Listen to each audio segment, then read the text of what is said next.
Hello, everyone, and thank you for joining us today on the Dairy Signal. I'm not sure if you were joining us here on Tuesday, but if you haven't, and this is your first time coming back after the 4th of July, you'll notice we got a little bit of a facelift up here on the Dairy Signal, if you will. And I want to make sure to give you a rundown right off the bat here this afternoon before we dive into the great content of a market update on how to get around this website that you're currently using and where are some of those common features that you got used to on the other platform that might look a little bit different now. So, if you'll bear with me for a few seconds before we dive in the market update, I just want to make sure that you're well aware of how to use the platform that we're on right now. And so, if you look at your screen and you're looking at the bottom right hand corner, you're going to see three little dots. And inside those three little dots, if you click them, you're going to be able to ask your questions. There's a menu bar item there that says ask a question, and you're going to be able to ask your questions just the same as always. It's just in a little bit different spot. It asks for your name. If you don't want to put your name, just fill it out anonymous, put NA, whatever. We don't judge around here. We just know that we love having your questions come through. So feel free to do that in the same way that you've done before. It's just in a little bit of a different spot. So once again, that's the three little dots in the right-hand corner of your video screen there. And those questions, they'll pop up when we go through and we're reading them through. You won't always see them the entire time throughout today's episode, but feel free to write them in. If we got something that's similar or the same, we'll work through it here together. But for the most part, it's a great opportunity to ask our presenters what's going on in the topic that we're discussing. On the other side of things, if you're somebody who's here looking for those CEUs, whether it's today, whether it's on another episode, one thing you can do is you can wait till the end of the episode and it'll pop up. Otherwise, if you're somebody who's maybe watching it after the fact or maybe for a second time and you're like, gosh, I really want to get those CEUs. All you have to do is go to the top left of your screen and you're going to find those three lines, that hamburger menu. And in there it says take a quiz. And that is where you're going to be able to take your quiz. One important note is that once you take your quiz and press submit, you're also going to have to press one more button. I believe that's another submit button that'll make sure that you get those processed. So you got to press the button twice, a little bit different change in format that want to make sure that you are aware of. But those are our housekeeping items for you all this morning. I know it's a lot of information as we're diving into a market update here, and we got some good stuff to go from Ben Buckner with Ag Resource Company in just a moment. But I have one more thing on housekeeping I've got to make sure to do, and that is thank our sponsor for the Dairy Signal, and that is your Dairy Checkoff DMI. So funded by America's dairy farm families and dairy importers, the Checkoff aims to grow sales and build trust in dairy. Visit dairycheckoff.com to learn how they are making every drop count. So make sure to thank your Dairy Checkoff and check out more of what they're doing by visiting their website. But with all of that information out of the way and done for, I'm going to pass it over to Ben to get us started on today's market update. Well, thank you so much, Amber. And as always, a pleasure to be here. We're here again with our kind of summer outlook, long-term outlook, and not very much has changed. I think we're still fairly positive on the dairy industry, the protein industry, that industry as a whole. We've kind of turned our focus, though, to maybe not flat milk prices, but rather margins, and especially milk feed ratios. We think that those stay pretty wide. And so I do think that given the last 2 weeks of new data that we've gotten, it's tough to really move the milk market one way or another, I think. Equilibrium has been found. Probably the next big driver will be those negative seasonal trends that kick in November, December. Butter probably outpaces cheese to the upside, which is really, really common in the second half of the calendar year. But it's just tough to get very excited about, a convincingly bullish or bearish outlook for things like class 3 or even cash milk prices. We are producing a lot of milk in the U.S. I think that continues. We will see just how big the U.S. cow herd is in a couple of weeks when we get the USDA's June milk production report. But that's been the driver for U.S. milk output expansion. Just so many more cows in places like Texas, Kansas, kind of the spine of the central U.S. So that caps rallies. There's not going to be the fear in the market. Even the butter market, we think is, again, probably the star performer. Still a lot of butter around, still a lot of milk. And I think given the larger supplies of milk, those plants will have access to a lot of raw material. So that's going to cap rallies. The other side of this, though, we are still, like we do every 2 weeks, taking a look at where the U.S. markets sit. In the global marketplace, the U.S. is still very cheap. Throughout the last couple of months, that has meant, record exports, net butter exports. Even the domestic market, I think, is just getting started. So, of course, we use a lot of butter in the summer and autumn, a lot of cheese summer and autumn. So, total disappearance for the big U.S. dairy markets has been record large through the end of May. So, kind of this balancing act. We think class three is probably stuck between 17 and a half, maybe 19, 19 and a half. Pull the trigger on hedges once we get to the upper end of that range. And it's not like it's been the last 3 years, but I think maybe we do a little better in 2025 and 2026, maybe just because of what's becoming a pretty bearish corn outlook. And I think what is still a pretty bearish, protein meal outlook. So the difference between milk revenue and feed costs is going to, stay pretty wide, probably get wider, at least for the next, 100 days. Ultimately, corn will find kind of a seasonal bottom. We will sort through large supplies, but until we know better what crop size is, until we kind of clear out of all old crop existing positions, the runway for, I think, this, downtrend in the feed market still kind of spans, anywhere from maybe August 20th to September 20th. That's probably when we bottom corn. That's probably when milk feed ratios widen. So keep that in mind. They get wide, but we do have maybe 100 days to kind of lock in some margins, and that's what makes sense to us. Because we still, it's going to be really hot in some key areas of southern Russia, which they're harvesting wheat now, but the corn crop there is the concern. It's pretty hot and dry in the United Kingdom and France, but outside of that, things generally look pretty good. From Canada to Mexico, Central Europe, Chinese moisture deficits have been solved by monsoonal rain over the last 30 days. So I think that we're not dealing with a lot of supply dislocation this year. And the question that will pose, and we'll present the evidence for this, and I know there are a lot of private corn yield estimates kind of flying fast and loose, but just thinking about the genetic potential of corn seeds, and do we kind of get to test what that actually is this year, is a risk to the price of corn, but also kind of interesting when we think about just the sheer amount of feed supplies that will be available to the market this autumn. Our focus is always balance sheets, cash supplies, physical supplies, and it's just kind of hard for us to be terribly excited about uptrends in the feed markets. We're just going to have so much of feed supplies come October 15th. How does that get sorted out? And generally that's through lower prices. So what's left is you need a demand driver, and we left for the 4th of July holiday kind of optimistic on some trade deal news. We got something done with Vietnam. It sounded like we were close with India, and there were kind of rumors that China may buy some measure of U.S. ag products in the second half of 2025, or would they somehow implement the previously signed Phase 1 agreement? I think that was just because of Trump's planned speech in Des Moines, Iowa. So everyone's kind of on edge. What's going to happen? But we came back from the break, and that was not the case. There's still no deal with China. We don't think that happens anytime soon. The best we're hearing is that there may be in-person meetings very late summer or during the autumn months. So we're going to get to the U.S. row crop harvest and probably not have anything signed with China. That's sort of the focal point if we're thinking about demand drivers, but it's going to be tough to get done, I think. And then you've probably seen this week, starting August 1st, there are, a handful of countries that have pretty sizable reciprocal tariffs placed upon them, from Brazil to Vietnam to Laos, Thailand. These are kind of issues, and we're not sure how retaliation develops. If it develops, this could be the start of the negotiation period. Have got a couple of weeks to get something done, but trade policy uncertainty still lingers in the background. And I'll show you what's happened with China and U.S. dairy products. They have left the market, I think, almost completely. And lastly, kind of as an aside, thinking about U.S. dairy demand, large production, but large demand, we're looking at U.S. disposable income on a monthly basis rise pretty considerably every single month. So, there's, I think, a lot of chaos in the macro financial landscape. But for the rest of 2025, I think food consumption will be kind of gangbusters. I don't think there's going to be any disruption to the recent increase in restaurant traffic, things like that. So again, I think we're going to make a lot of milk disappear.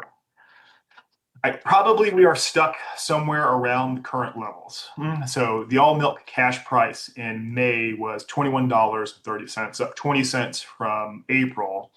And there still is this $2 or $3 a hundredweight premium to the class 3 market. And something like that has been intact now for about 3 years. But when we think about the forward market, budgeting, probably the national average cash milk, and Wisconsin has followed pretty closely. Something between $20.50 and $22 is most probable, at least until November, maybe the opening part of 2026.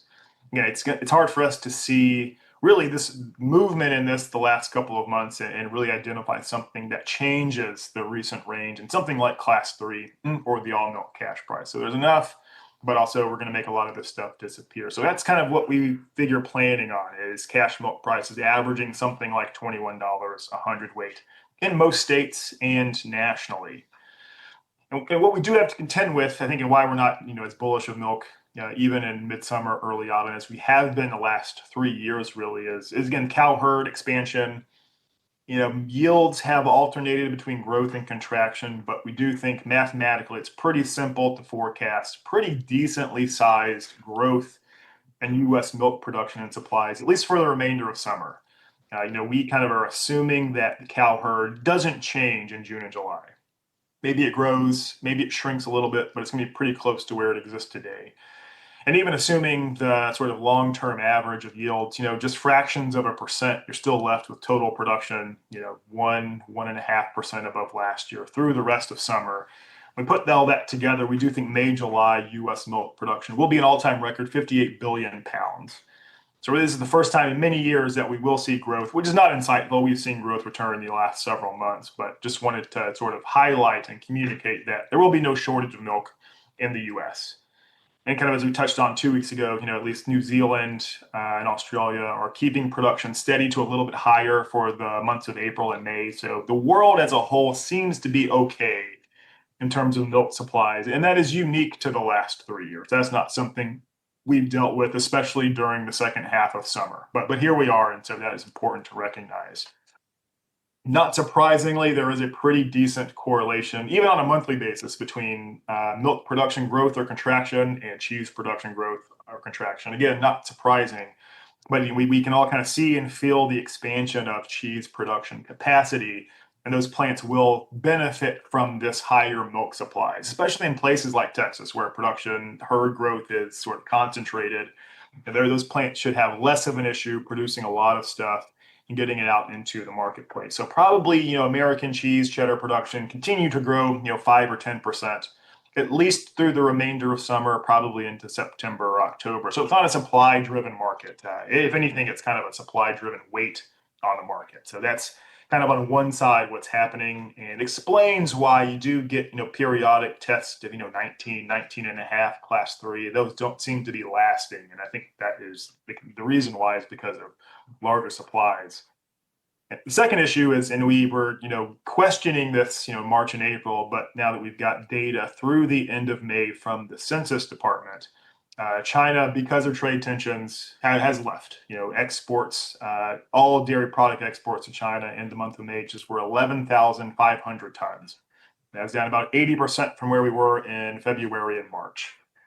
Whey exports kind of collapsed, so they are getting pretty close to zero. Just 3 months ago, they were importing 20 to 23,000 tons of U.S. whey. And so this has been not really an issue for supply and demand. I'll show you we're finding other markets pretty easily, again, because U.S. products are so cheap compared to our competing markets. But this kind of shows you trade wars not good for consumption of U.S. products in foreign countries. So to be real bullish of milk, I do think we need China back. So, the absence of Chinese demand is really impacting markets like corn and sorghum, to some extent wheat and soybeans. Maybe not as much dairy, but to be bullish of dairy, we would like China to come back and import something like 35,000 tons of U.S. products every month, which will be added to the markets we're already finding or growing. That's not the case today. So we want to be very clear, and China has, for all intents and purposes, left the U.S. dairy space.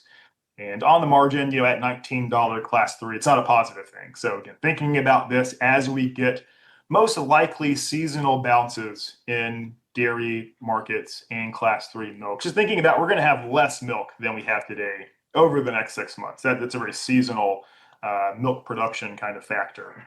Butter consumption, of course, explodes starting August, September. So those things, again, I think the market's been kind of short-sighted. Has been very myopic the last 3 years. Is when the only rallied significantly when stocks tighten. That's still to come. But thinking about when we do have those recoveries, I just want you all to think about China's gone and producing lots of milk. relative to the last couple of years. So that's why risk management may be a little more difficult. We have to think through it a little more over the next year, 2 years. Using seasonal trends to price forward is our mindset. But cheese, not anyone else is producing a lot of cheese, especially Europe. And that is still very much impacting the rate of US export disappearance. So something we have highlighted recently is we can all kind of see and feel, and every 2 weeks we'll show you just how competitive or cheap US cheddar is compared to places like Argentina or Europe, Australia, New Zealand, which is fine, but that's happening simultaneously as we're exporting just huge amounts of cheese. So that is showing us that is an important factor in the market. We do need to revisit those world cash price spreads every 2 weeks. Will these large exports continue? Will they not? So far, all looks very, very good. So cheese exports in May, an all-time record, 52,000 tons. Seasonally, you do get some kind of jump in May, but we are exporting kind of a special amount of cheese, and this is adding to already pretty strong domestic use. Unlike last year, I'm not sure if we're going to have the big drop in exports because a year ago, the US market was better aligned with the world market. That is not the case. I don't think there's any incentive today for importers to buy in bulk cheese from New Zealand. They'll buy the certain products, the specialty cheeses from Europe, but if you just need kind of bulk cheddar, you're going to buy it from the US because you're saving lots of money, even if there are tariffs placed upon this stuff in retaliation from the US tariffs. So cheese exports, gangbusters, and I think that continues probably for the rest of the year, at least into October, November, when we'll see what the seasonal recovery in milk production looks like in the Southern Hemisphere. But until then, we are the place to buy cheese. And even non-fat dry, which China has exited that market and did prior to sort of the beginning of the trade war. This has been kind of a long-term 6-month issue. We're finding other markets, Mexico and Central America as a whole and the Caribbean, small countries that import a lot by themselves. When you add them together, you can get growth of, 5 or 10,000 tons. And that's kind of what we're seeing. South Korea was a big market for non-fat dry, as was Vietnam. And even for total dairy exports, those markets are growing. They're not shrinking to the point where they're almost completely offsetting what we've lost from China. So I guess the way the market is working now is China probably still needs food imports, but they are going to places like Central Europe, but that keeps that market very expensive. And then everyone else is funneled to the US market. We've seen that in the data, the latest data through May. And again, I think given the snapshot of the world markets as they sit currently, this continues probably indefinitely until we see something change in the cash price of cheese in Europe or in New Zealand. Same thing with butter. We have been a net exporter of butter for a 4th consecutive month in May. 1,600 tons versus 3,000 in April. But that compares to net imports a year ago in May of 5,400 tons. So in reality, there's been this swing of 15 million pounds. And we were adding to supplies a year ago in spring by importing butter. This year, we're kind of subtracting from supplies by exporting butter. And again, US butter is still incredibly cheap compared to Europe, especially. So I don't think we're going to see as much Kerrygold coming to the US market, and even these sort of advertised New Zealand imports. I do think on the margin they will slow. And these kind of French countries, instead of buying from Europe or New Zealand, are going to be buying from the US. That's how the butter market has evolved. We put all of this together and kind of back into what is at least being made to disappear. We'll get the details in a couple of weeks, but just the broad calculations, we've got total American cheese consumption or disappearance in the month of May, a record 512 million pounds. It's up about 12 million from the previous year. And now, for the first time in calendar year 2025, total cheese disappearance is up on last year. So we've consumed 2.41 billion pounds of American cheese almost through the first half of the calendar year. That is up 11 million on last year. So again, seasonally, you're going to kind of ebb and flow based partially on days of the month, but I still think we've got a lot of room to see pretty special cheese consumption, especially I think in the remainder of summer, and October is a very big month seasonally for cheese demand. So that's still to come. So I think we've got to prepare for this. We've got to produce lots of milk, lots of cheese to prep for, the return of school, football season, if nothing else. And so again, that's still to come, not in the rearview mirror just yet. Butter consumption, 198 million pounds, so down 1 million from May of last year. But in May of last year, we did see this counter seasonal jump in butter consumption. And anyway, from January to May, total butter consumption is 987 million pounds. That is up 8% on last year. We have talked about this quite a bit, but what I think is more important to the butter market, and why I don't think that market will be allowed to relax until the second half of fall, is that just looking at the normal seasonal trend, and it looks almost identical every year, at least when you kind of separate, what percent of total butter demand happens in the first half of the year versus the second half of the year. We're not even close to peak butter consumption yet. So, and unlike last year, we're going to add, I don't know, 3 to 6 million pounds per month in the export market, plus the holiday baking. I don't know the butter market can guarantee we're going to have large inventories come October, November. So every year, the butter market seems to have corrected itself and has digested this and learned its lesson from the previous year. But now here we are. I think net exports are what's new to the 2025 market. And we still have upside targets in butter of, 280 to 290 per pound, and that will be in the spot cash market. So I think fat gets more valuable, not less so, over the next 3 months, 4 months. And here's where we exist. So the export data, the total consumption data, that kind of explains what has happened. We can only put this together, 30 days in arrears. But here is the snapshot of the current market, or at least as of last week. So cheese in New Zealand, $2.25 a pound. Cheese in Europe, $2.43 per pound. US block in the dairy sales report traded at $1.83 per pound. So these discounts are steady to wider than they were the previous 2-week period. So I don't think there's any end to record US cheese exports, at least on a monthly basis. This adds to just how much and how quickly we're going to make this stuff disappear, despite having larger milk production. Butter is as dramatic as it has been. I will note that the New Zealand butter market did correct. So last week was $3.45 per pound. In late June was $3.70 per pound. But the European market has shown no signs of relenting. And this might get worse because of some weather issues in places like Ireland, the United Kingdom, and France. Kind of the emergence or continuing drought there. And now it's getting very, very hot. So US butter today about $2.55 per pound, so $1.40 per pound, below the European market. So there will be ebbs and flows and nuance to trade data, but I do think the US is going to continue to export to these new markets that it's found the last 100 days or so. There's really no end to that. Just thinking about, even if you were to retaliate on the US with new tariffs, you're still saving lots of money by buying US origin butter instead of European origin butter.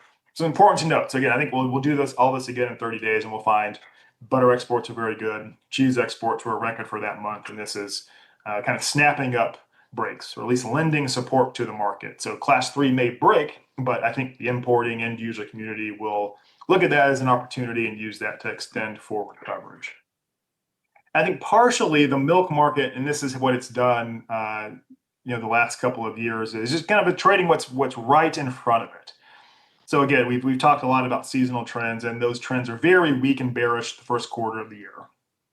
Then they get into April, maybe. I think that's just because we're adding to milk production. From January to May, we always kind of net increase production, but then production peaks in the northern hemisphere in May. We've seen kind of periodic spikes in class 3. And I think that makes sense. I think the market's just trading not prepared for year-over-year changes maybe as much as just what's actually available. And so there was a lot of milk available in the United States and Europe in the month of May, but that period has come and gone. So those numbers are going to get smaller. So I think that explains why you don't see a lot of weakness in the dairy space normally, second half of summer and really into October, November. So I think that's probably what we're looking at again. I don't think we're going to see $20 class 3 or $21 class 3, but I do think the market will add some net premium over the next 60 days or so. And I think what is kind of developing as new is, the largest competitor that we've got for world cheese share has been, Western Europe and almost like France specifically. This is the one hot spot in the world, I think, when we're thinking about agricultural production. Most places have done very well so far in summer in terms of rainfall, mild temperatures, the US especially, but France is doing very poorly. So we've got, high temperatures there forecast into July 13th, in the upper 80s and 90s, which is 8 degrees on average above normal. Relative incredible heat in Ireland and the United Kingdom. United Kingdom's also been very dry. So I don't think this is going to help on balance European milk production or allow their cheese market to relax. France is by far the largest milk producer in Europe. They will be the ones struggling the most. And I think feed prices are going to be, rising there. They're going to be challenged. They had a pretty decent wheat crop, but corn's going to be struggling. A lot of the spring row crops will be struggling in Western Europe. So again, I think on the margin, this just challenges Europe's footprint on the global cheese marketplace. So that is new. Like I mentioned before, this is something that we're paying more attention to. And I think this does have a direct relationship, especially to beef and to the price of beef cows. I mean, I think part and parcel of that rally has been just the disposable personal income continuing on this upward trend and kind of accelerating the last several months. So, personal disposable income, this is on a monthly basis. Total was about $23.5 billion, the highest it's ever been. So it seems like there has been no price yet that rations beef supplies. If someone wants to eat beef, they're going to buy it no matter what.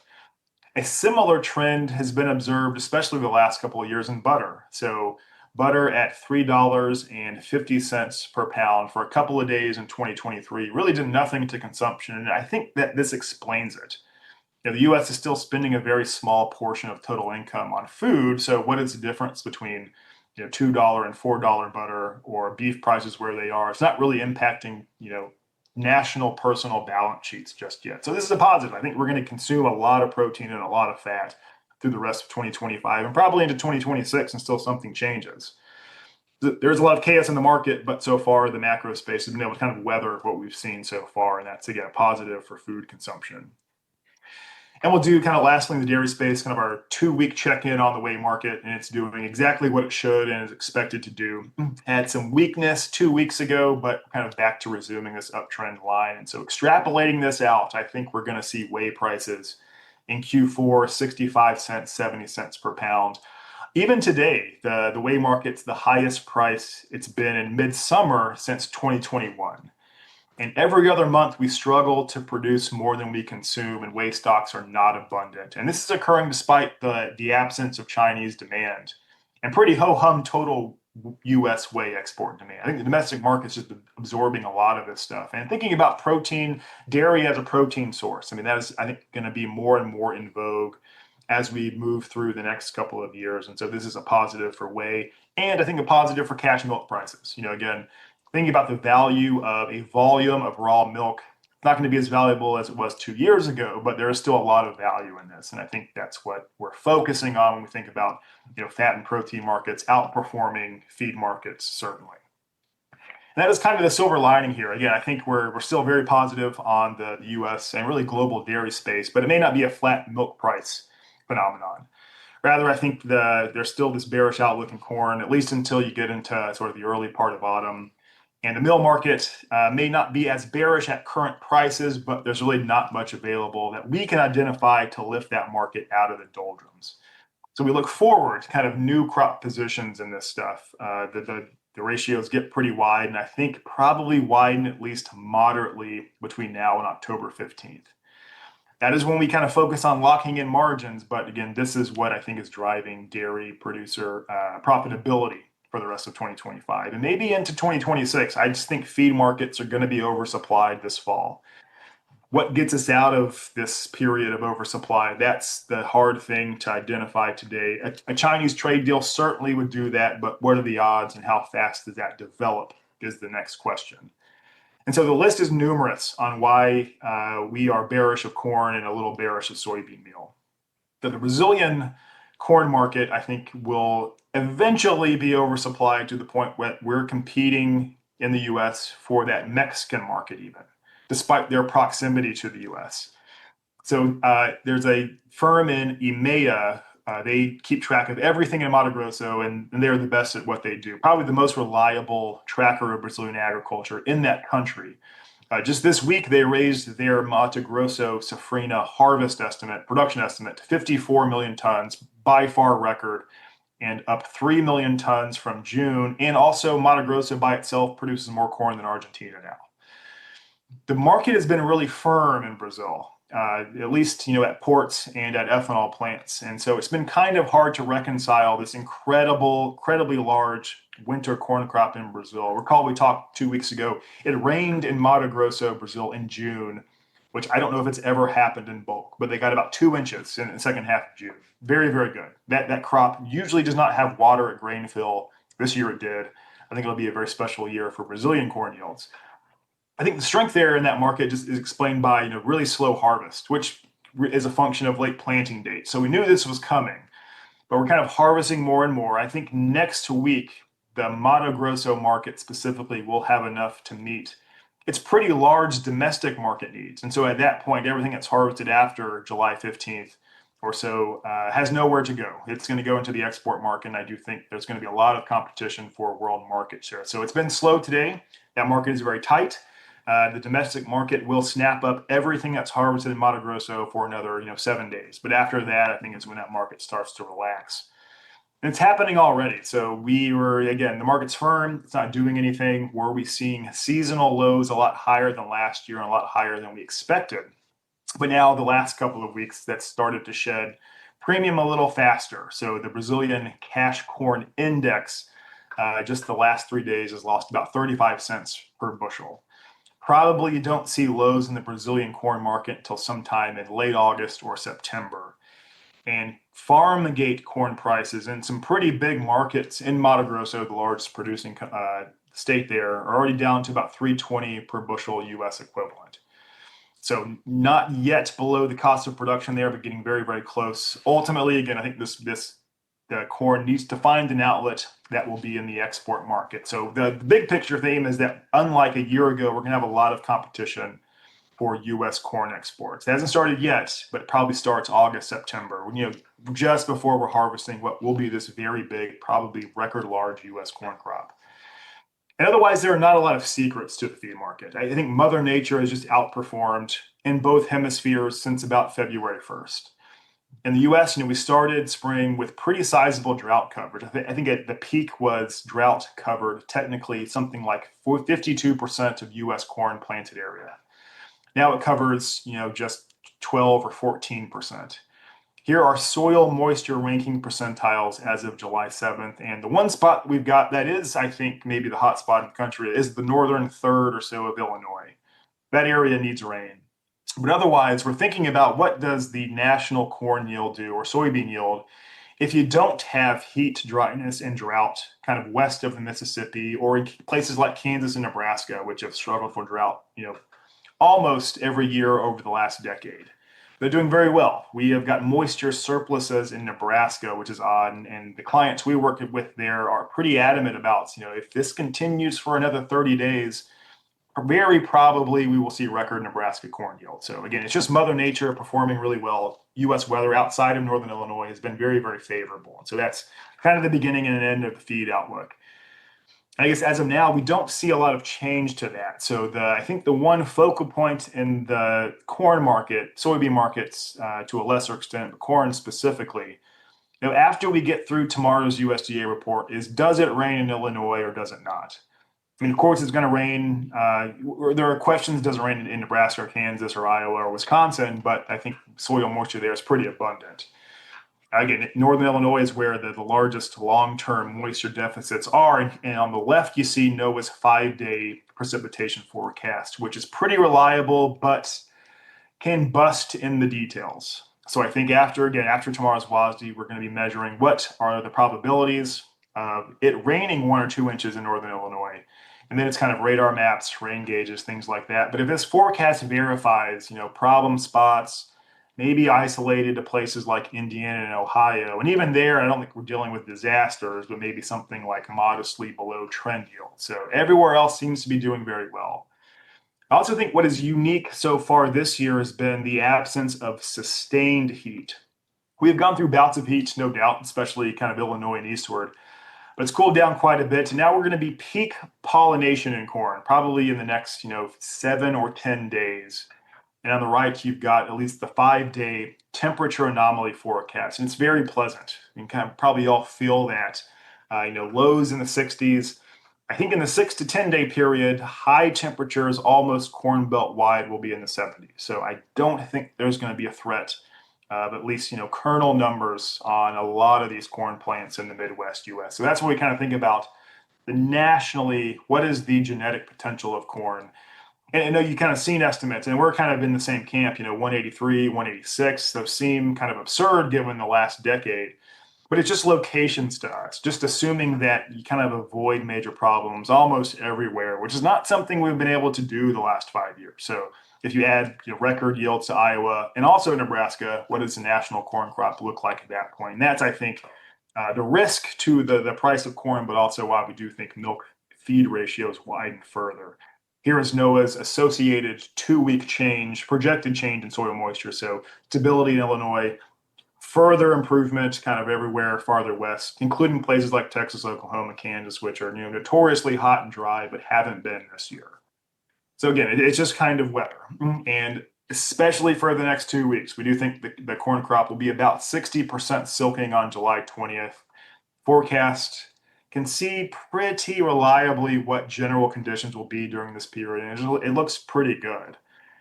So we kind of want to provide a framework now. So how good is it? What kind of corn crop are we looking at? What does the corn balance sheet look like? And not the USDA's. They're not going to change much of their numbers. And in fact, it may get a little tighter tomorrow just because we're exporting still so much of the stuff.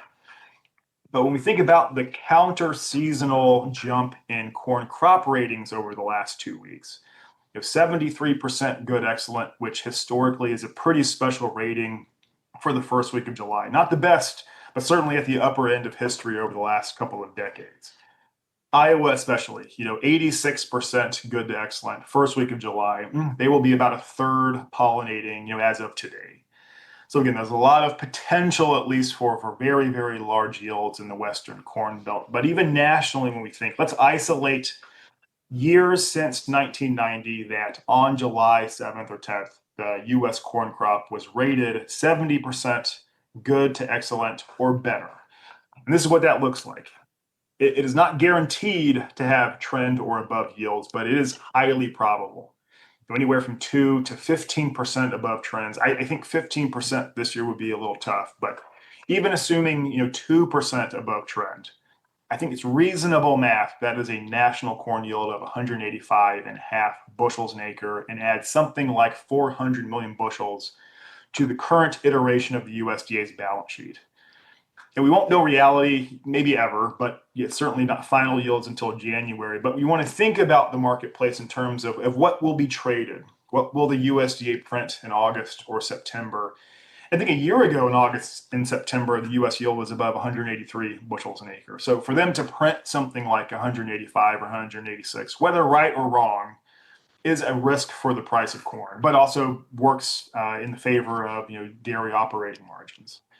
So here's where we are today. We have hiked our yield to 184 bushels an acre because of weather to date, because of crop condition studies and probabilities. This is 1% above the 20-year linear trend. So now we've got to run scenarios. Does China come back to the market to buy U.S. corn specifically, or buy, even if China were not to buy U.S. corn, we just want China to come back to the feed markets and import lots of stuff. If there's not a deal done with China, or China does not import any more corn than they did last year, we think U.S. corn exports could drop to something like 2.3 billion bushels, which is still pretty sizable, but down 400 million bushels from where we think we'll end up this year. If we don't have a deal, or we do have a deal with China, even it's 2.6, maybe it's 2.7 billion bushels, and you're still left with in stocks of about 2 billion. So again, as we're thinking about physical supplies come October, they should be pretty robust. I think storage capacity will exceed this, but maybe it is challenged in some places. So what happens to that surplus corn? It's got to go somewhere. Price has to solve that out. So the risk that we think is we don't get a deal with China in the short term. Brazil's got this large crop. We're at sub $4 cash prices, which we are in a lot of places. But that would be the season average price for the 12 months beginning September 1st. So how do we get rid of this stuff? The one thing that we have been watching too is, most likely Brazil, Argentina plant the same amount of corn next year because they're still kind of flirting with production costs. They're not below it quite yet. and ENSO. So whether you're in El Nino or La Nina, we've been neutral since about the end of 2024. This forecast is from the Australian Meteorological Bureau, and they're the best at this because it impacts their livelihood the most. Are projecting neutral conditions kind of indefinitely, at least until the very end of 2026. So if that's the case, you're not guaranteed to have crop problems in places like Argentina or southern Brazil. And they still may happen, but odds are certainly higher if La Nina is present.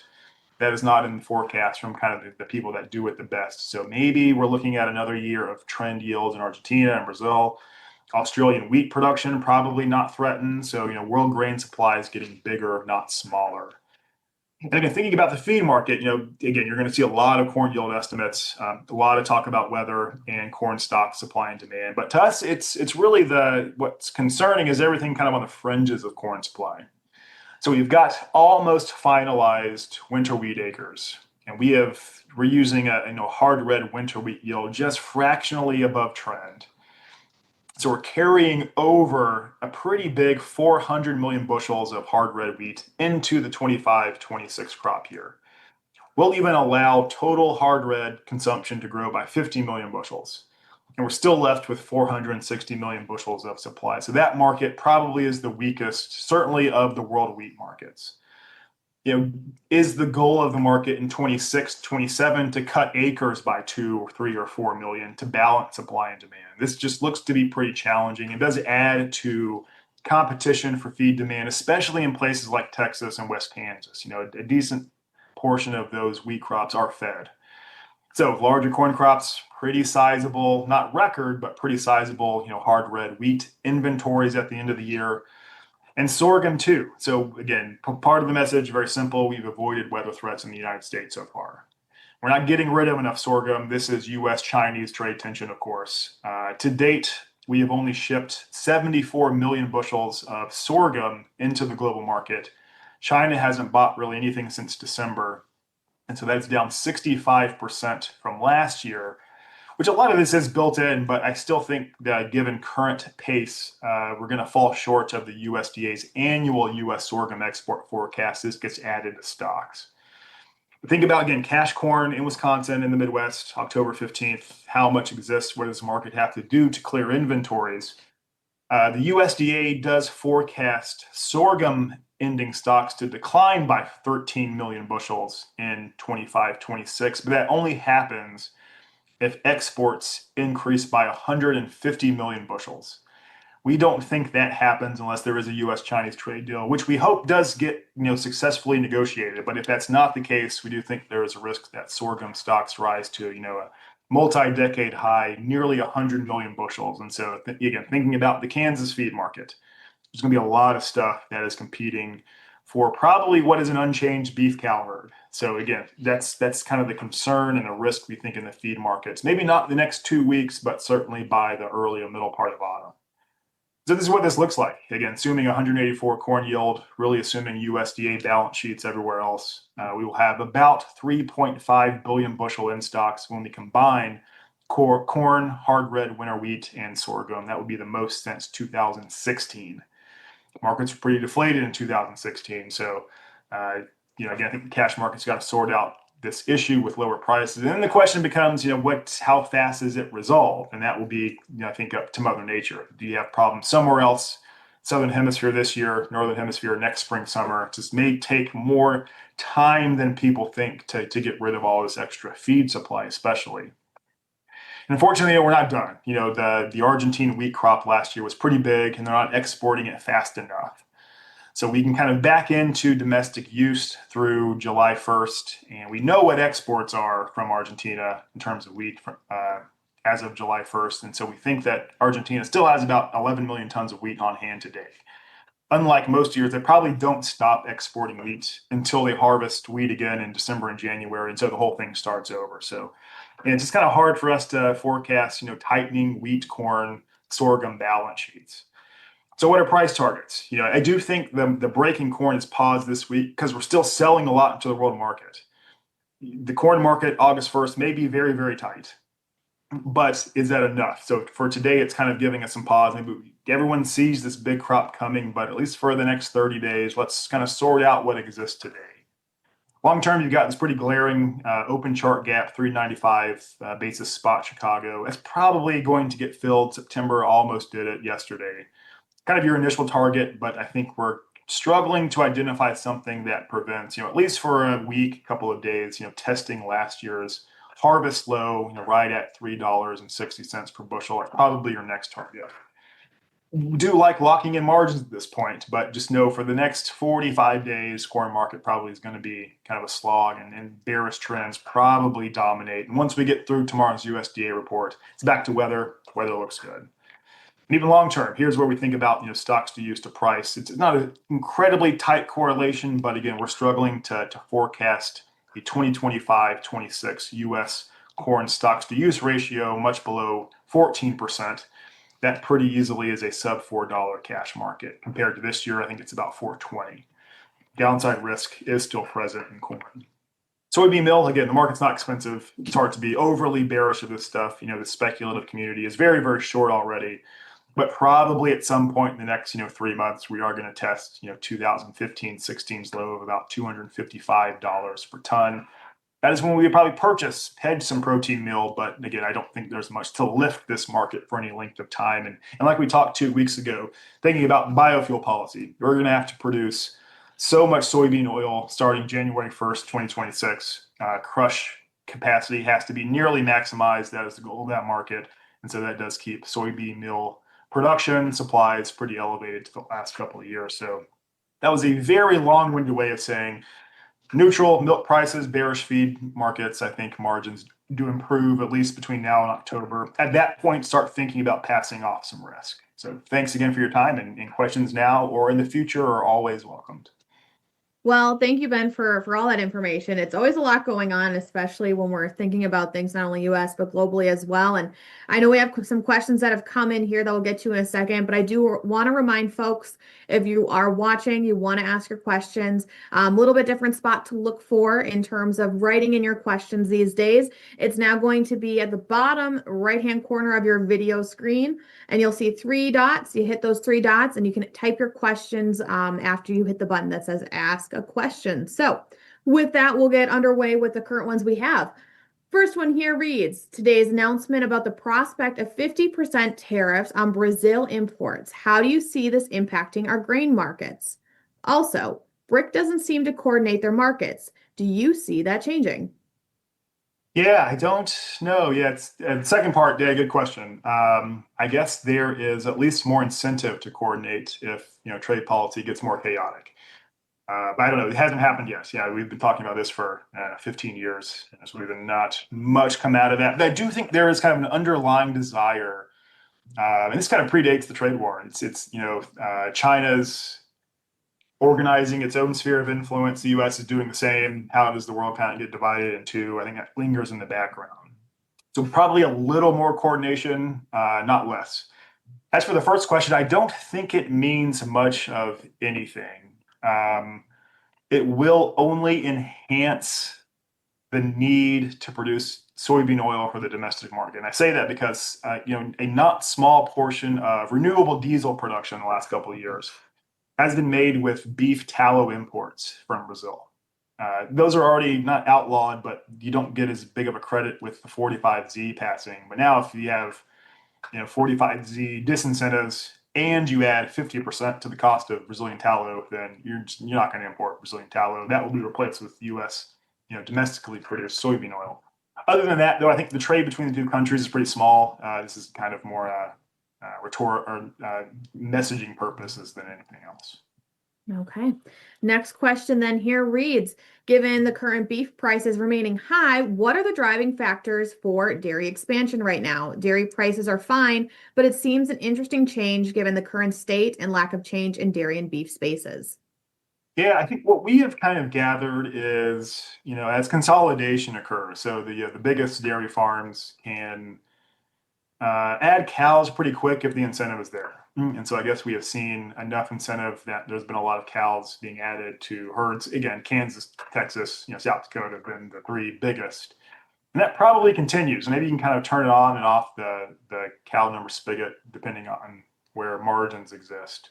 So today, I think that probably we're going to add cows on balance over the next year or so, just based on feed costs dropping. So I don't know if that answers the question, but I think that's kind of the state that we're in. It just seems like we're hearing more of that. Like we can add cows, drat cows, in our 200,000 herd or head, farm, depending on where the price of milk is or where margins exist. Okay. Now I'm going to ask you to put your farmer hat on here, Ben, because this question reads very much to a what would you do? So this Okay. question reads, my friend has a young beef cow who calved and lost the calf. How long does this market hold? Should he cash in on the cow now instead of waiting for a calf next year? Yeah, it's a good question. I don't think that so our take on the beef market is like nothing really changes. You got disposable income, consumption is going to be, growing, not shrinking based on supplies. I don't think we're going to solve any cow issues. Just this week we've closed the border between the U.S. and Mexico again because of screwworm. Now, within that framework, so it's a bullish outlook on the beef cow market. Think about what happens if you lose, 8% of value in any given week. That is a humongous swing. So we are going to see pretty incredible volatility. But I think, keeping either one is probably fine, but I don't think that waiting for the calf is a bad idea. Beef markets decline after summer, so probably the cattle and beef markets do correct, but they do this all over again in 2026. I think something similar like that happens. It's one of those the age-old questions of what would you do? And it's always Yeah. going to be the right thing in the moment, but if you ask another person, it's a completely wrong answer on a different day. So appreciate your thoughts there. With all of that being said, though, Ben, that is the last question that has come through here this afternoon. So I want to say thank you so much for your time here once again. It's truly a pleasure having you here on the Dairy Signal. Likewise. Thanks for having me. I also have to say before we wrap up here today, a huge thank you to, as well to DMI once again for being our sponsor of the Dairy Signal currently, as well as if you are somebody who's wondering what's going on in the world of PDP, we've got a couple great programs coming up, including our PDP Accelerate later this month on the 22nd for college-age agricultural interns who are looking to gain some more skills that help them be career ready and focused after they graduate. So it's a really great program for that age of student. If you haven't registered your intern yet, make sure to do so, whether they're in banking, on the dairy space, on a dairy farm, marketing, anywhere in between. If they work in agriculture as an intern, it's a great place for them to be later this month. But with all that being said, thank you for joining us here today on the Dairy Signal, and we'll see you here next week. Bye now.